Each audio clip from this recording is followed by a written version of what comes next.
जय हिंद दोस्तों, आपका हार्दिक स्वागत है आपके अपने चैनल दयालु एकेडमी पर। आपके लिए लेकर आए हैं दोस्तों करंट अफेयर के कुछ मोस्ट इंपॉर्टेंट क्वेश्चन। और दोस्तों, आप हमारे चैनल पर पहली बार आए हों तो चैनल को सब्सक्राइब कर लें, बेल आइकन प्रेस कर लें ताकि आने वाली क्लास का नोटिफिकेशन मिले आपको सबसे पहले। और दोस्तों, क्लास अच्छी लगी तो अपने दोस्तों में ज़रूर शेयर करें। और इससे पहले क्लास आपने ना देखी हो तो हमारी प्लेलिस्ट से जाकर इससे पहले क्लास देख सकते हैं। और दोस्तों, हमारे चैनल पर आपको सुबह 6 बजे डेली करंट अफेयर के टॉप 15 क्वेश्चन मिल जाया करेंगे। तो दोस्तों, हमारे चैनल को सब्सक्राइब कर लें। चलते हैं दोस्तों आज की क्लास के पहले प्रश्न की तरफ। जैसे कि आज की क्लास का पहला प्रश्न है, टोक्यो स्थित कौन सा स्टार्टअप हाल ही में उपग्रह को कक्ष में स्थापित करने वाला जापान की पहली निजी फर्म बनने में विफल रही? तो दोस्तों, यह रही है अंतरिक्ष एक। जापान की अंतरिक्ष एक विफल रही है। तो दोस्तों, इसका राइट आंसर हो जाएगा ऑप्शन नंबर बी। और दोस्तों, यह अब जापान का जिक्र हुआ है तो दोस्तों, जापान की राजधानी टोक्यो है। और दोस्तों, जापान की मुद्रा जो है वह येन है। अब चलते हैं अगले प्रश्न की तरफ। जैसे कि दोस्तों, अगला प्रश्न है, किस भारतीय राज्य सरकार ने महिला सरकारी कर्मचारियों के लिए अतिरिक्त 10 दिनों की आकस्मिक छुट्टी की घोषणा की है? तो दोस्तों, किस राज्य में महिलाओं को जो सरकारी कर्मचारी हैं उन्हें 10 दिनों की अधिक आकस्मिक छुट्टियों की घोषणा की है? तो दोस्तों, यह की है उड़ीसा राज्य ने। यह उड़ीसा राज्य ने की है। तो दोस्तों, इसका राइट आंसर हो जाएगा option number A. Option number A is right answer. अब दोस्तों, जिक्र हुआ है उड़ीसा का तो दोस्तों, उड़ीसा की राजधानी भुवनेश्वर है। उड़ीसा के मुख्यमंत्री नवीन पटनायक हैं। और दोस्तों, उड़ीसा के जो राज्यपाल हैं वह गणेशी लाल हैं। जिक्र हुआ है कर्नाटक का। कर्नाटक की राजधानी बेंगलोर है। बसवराज बोम्बई यहाँ के मुख्यमंत्री हैं। थावरचंद गहलोत कर्नाटक के राज्यपाल हैं। जिक्र हुआ है गुजरात का तो दोस्तों, गुजरात की राजधानी गांधीनगर है। गुजरात की राजधानी दोस्तों गांधीनगर है। भूपेंद्र पटेल यहाँ के मुख्यमंत्री हैं। और आचार्य देवव्रत राज्यपाल हैं। जिक्र हुआ है राजस्थान का तो दोस्तों, राजस्थान की राजधानी जयपुर है। भजनलाल शर्मा यहाँ के मुख्यमंत्री हैं। कलराज मिश्र राज्यपाल हैं। अब चलते हैं अगले प्रश्न की तरफ। जैसे कि दोस्तों, अगला प्रश्न है, नदियों के लिए अंतर्राष्ट्रीय कार्यवाही दिवस कब मनाया जाता है? तो दोस्तों, नदियों के लिए अंतर्राष्ट्रीय कार्यवाही दिवस मनाया जाता है 14 मार्च को। 14 मार्च को मनाया जाता है। तो दोस्तों, इसका राइट आंसर हो जाता है option number D. Option number D is right answer. और दोस्तों, भारत की गंगा नदी जो है वह भारत की सबसे लंबी नदी है। इसकी लंबाई दोस्तों 2525 किलोमीटर है। और दोस्तों, ब्रह्मपुत्र नदी जो है वह हमारे देश में अरुणाचल प्रदेश से प्रवेश होकर बोर्ड बंगाल की खाड़ी में गिरती है। और दोस्तों, गंगोत्री जो निकलती है गंगा जो निकलती है वह गंगोत्री से निकलती है। और दक्षिण भारत की गंगा गोदावरी को कहा जाता है। और दोस्तों, गोदावरी को बृहद्गंगा भी कहा जाता है, याद रखना। अब चलते हैं अगले प्रश्न की तरफ। जैसे कि दोस्तों, अगला प्रश्न है, प्रोडक्शन प्रोडक्शन लिंक्ड इंसेंटिव योजना के तहत भारत 2024 में किस दवा का विनिर्माण फिर से शुरू कर रहा है? तो दोस्तों, भारत प्रोडक्शन लिंक्ड इंसेंटिव योजना के तहत भारत कौन सी दवा का फिर से विनिर्माण कर रहा है? तो दोस्तों, यह कर रहा है पेनिसिलिन जी का कर रहा है। तो दोस्तों, इसका राइट आंसर हो जाएगा option number A. Option number A is right answer. अब चलते हैं अगले प्रश्न की तरफ। जैसे कि दोस्तों, अगला प्रश्न है, राष्ट्रीय पैरा बैडमिंटन चैंपियनशिप कहाँ आयोजित की जाएगी? तो दोस्तों, राष्ट्रीय पैरा बैडमिंटन चैंपियनशिप कहाँ पर आयोजित की जाएगी? तो दोस्तों, यह की जाएगी जमशेदपुर में। यह जमशेदपुर में की जाएगी। तो दोस्तों, इसका राइट आंसर हो जाएगा option number C. Option number C is right answer. और दोस्तों, जमशेदपुर जो है यह लोहे की खान के लिए भी प्रसिद्ध है। यानी दोस्तों, सबसे अधिक लोहा के भंडार जो पाया जाता है वह जमशेदपुर में पाया जाता है। अब चलते हैं अगले प्रश्न की तरफ। जैसे कि दोस्तों अगला प्रश्न है, पूसा कृषि विज्ञान मेला पहली बार कहाँ आयोजित किया जा रहा है। तो दोस्तों पूसा कृषि मेला विज्ञान मेला यह पहली बार आयोजित किया जा रहा है और दोस्तों यह किया जा रहा है सिम डैम में किया जा रहा है। तो दोस्तों इसका राइट आंसर हो जाएगा option number C. Option number C is right answer. अब चलते हैं अगले प्रश्न की तरफ। जैसे कि दोस्तों अगला प्रश्न है, किस राज्य में सरकार ने कॉन्ट कैंडी और गोभी मंचूरियन को हानिकारक रंग एजेंट के उपयोग पर प्रतिबंध लगा दिया है। तो दोस्तों यह प्रतिबंध लगाया है कर्नाटक सरकार ने लगाया है। तो दोस्तों इसका राइट आंसर हो जाएगा option number C. Option number C is right answer. अब दोस्तों कर्नाटक सरकार का जिक्र हुआ है, तो दोस्तों कर्नाटक की राजधानी बेंगलोर है और दोस्तों बेंगलोर को सिलिकॉन वैली भी कहा जाता है और बेंगलोर को अंतरिक्ष का शहर भी कहा जाता है। और दोस्तों कर्नाटक के मुख्यमंत्री हैं बसवराज बोम्मई और थावरचंद गहलोत यहाँ के राज्यपाल हैं। जिक्र हुआ है दोस्तों तमिलनाडु का, तो दोस्तों तमिलनाडु की राजधानी चेन्नई है। के स्टालिन यहाँ के मुख्यमंत्री हैं। RN रवि यहाँ के राज्यपाल हैं। महाराष्ट्र का जिक्र हुआ है, महाराष्ट्र की राजधानी मुंबई है और दोस्तों मुंबई को भारत का प्रवेश द्वार भी कहा जाता है। और दोस्तों महाराष्ट्र के मुख्यमंत्री एकनाथ शिंदे हैं और दोस्तों महाराष्ट्र के राज्यपाल भगत सिंह कोश्यारी हैं। और दोस्तों अब गुजरात का जिक्र हुआ है, गुजरात की राजधानी गांधीनगर है और दोस्तों गुजरात की राजधानी दोस्तों गांधीनगर है और गुजरात के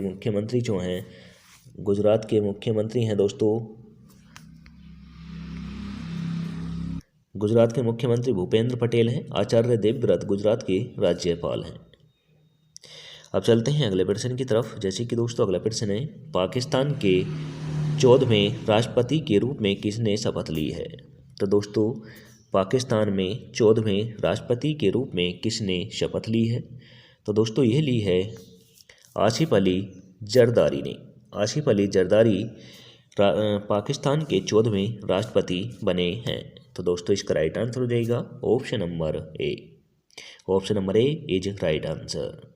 पाकिस्तान दोस्तों हमारे भारत का हिस्सा है और यह 14 अगस्त 1947 को भारत से अलग कर दिया गया था और यह दोस्तों मुस्लिम लीग की मांग पर किया गया था।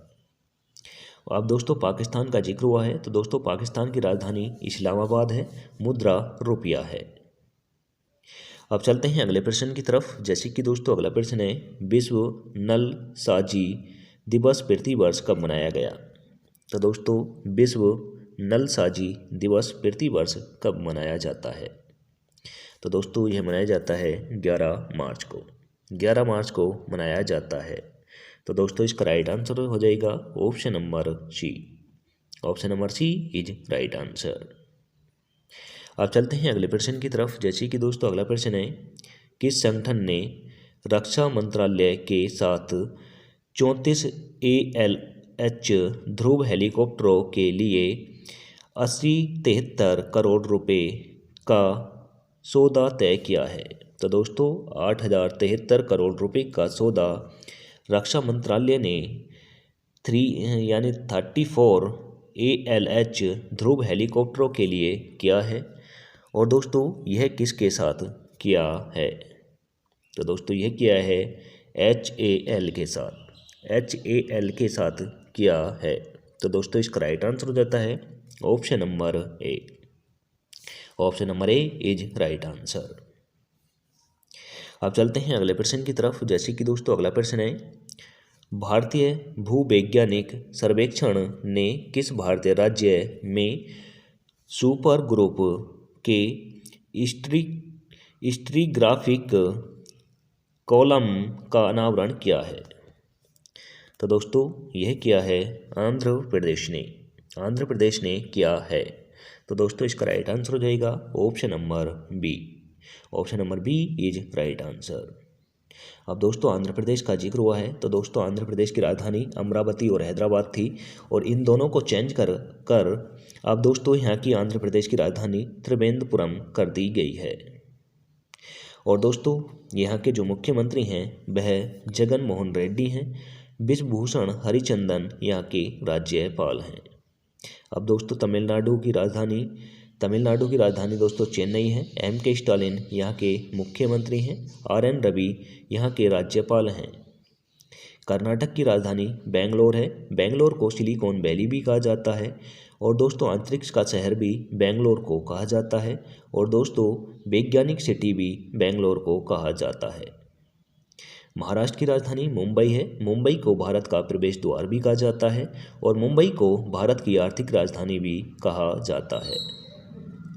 अब चलते हैं अगले प्रश्न की तरफ। जैसे कि दोस्तों अगला प्रश्न है, 8 आँखों और पैरों वाले बिच्छू की नई प्रजाति किस देश में पाई गई है? तो दोस्तों 8 आँख हैं।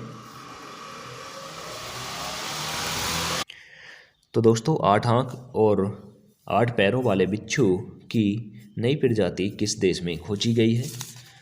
तो दोस्तों यह खोजी गई है दोस्तों थाईलैंड में।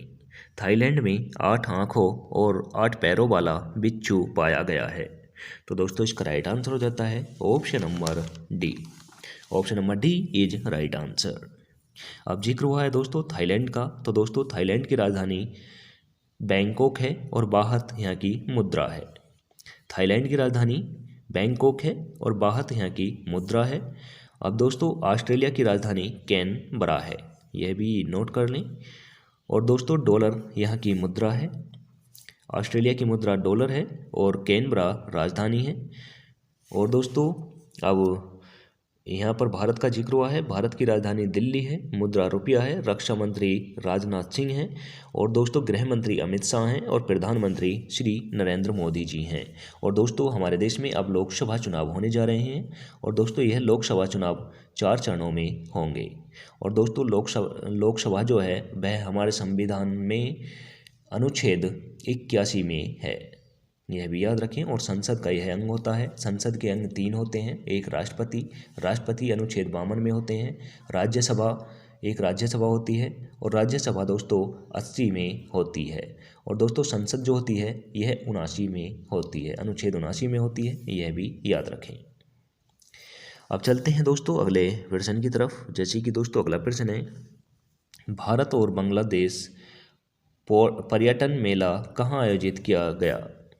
तो दोस्तों भारत बांग्लादेश पर्यटन मेला कहाँ आयोजित किया गया? तो दोस्तों यह किया गया ढाका में। यह ढाका में किया गया। तो दोस्तों इसका राइट आंसर हो जाएगा option number B. Option number B is right answer. Bharat और बांग्लादेश के बीच जो पर्यटन मेला हुआ वह बांग्लादेश की राजधानी ढाका में हुआ। अब जिक्र हुआ है बांग्लादेश का, तो दोस्तों बांग्लादेश की राजधानी ढाका है, मुद्रा टका है। और दोस्तों भारत और बांग्लादेश के बीच जो रेखा है वह रेड क्लिफ के नाम से जानी जाती है। भारत और बांग्लादेश के बीच में रेड क्लिफ नाम की रेखा है, और दोस्तों रेड क्लिफ नाम की ही रेखा भारत और पाकिस्तान के बीच में है। और दोस्तों भारत और बांग्लादेश के बीच में रेड क्लिफ रेखा नाम क्यों दिया गया है? क्योंकि दोस्तों बांग्लादेश जो है, अब बांग्लादेश है, यह पहले पूर्वी पाकिस्तान हुआ करता था। तो दोस्तों इसलिए इसकी रेखा भी रेड क्लिफ रेखा के नाम से ही जानी जाती है। अब चलते हैं अगले प्रश्न की तरफ। जैसे कि दोस्तों अगला प्रश्न है, कौन सा भारतीय राज्य सम्मान नागरिक संहिता अधिनियम बनाने वाला पहला राज्य बन गया है?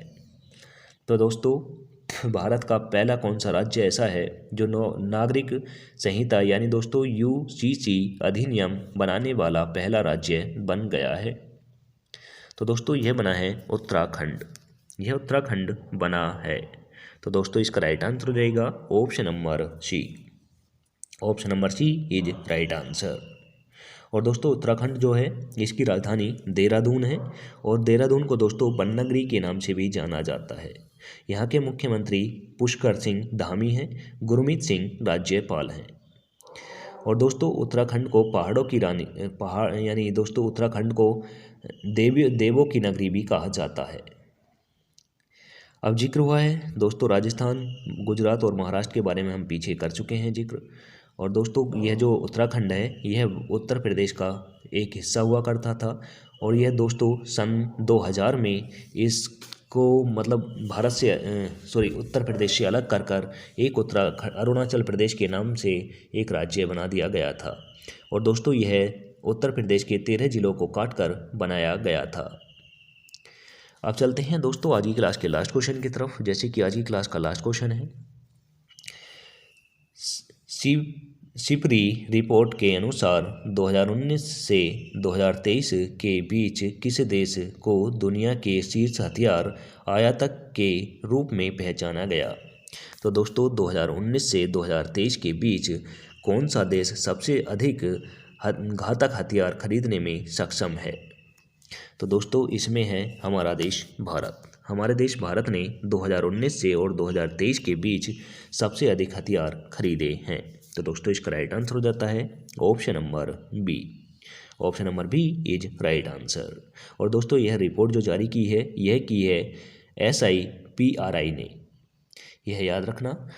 और दोस्तों अब जिक्र हुआ है भारत का, तो दोस्तों भारत के बारे में आप जानते हैं भारत की राजधानी दिल्ली है, मुद्रा रुपया है। और दोस्तों रक्षा मंत्री राजनाथ सिंह हैं। और दोस्तों गृह मंत्री अमित शाह हैं। और दोस्तों प्रधानमंत्री श्री नरेंद्र मोदी हैं। और दोस्तों विदेश मंत्री S जयशंकर हैं। और मैं इन पर चर्चा करने लगूँ तो काफ़ी लंबी चर्चा हो जाएगी। तो दोस्तों और हमारा भारत एशिया महाद्वीप में पाया जाता है, यह भी याद रखना। और दोस्तों क्षेत्रफल की दृष्टि से हमारा भारत 7वें स्थान पर है और जनसंख्या की दृष्टि से 2011 के अनुसार देखें तो दूसरे स्थान पर है और वर्तमान में देखें तो प्रथम स्थान पर है। अब जिक्र हुआ है रूस का, तो दोस्तों रूस की राजधानी दोस्तों मॉस्को है और मुद्रा दोस्तों रूबल है। रूस की राजधानी मॉस्को है, मुद्रा रूबल है।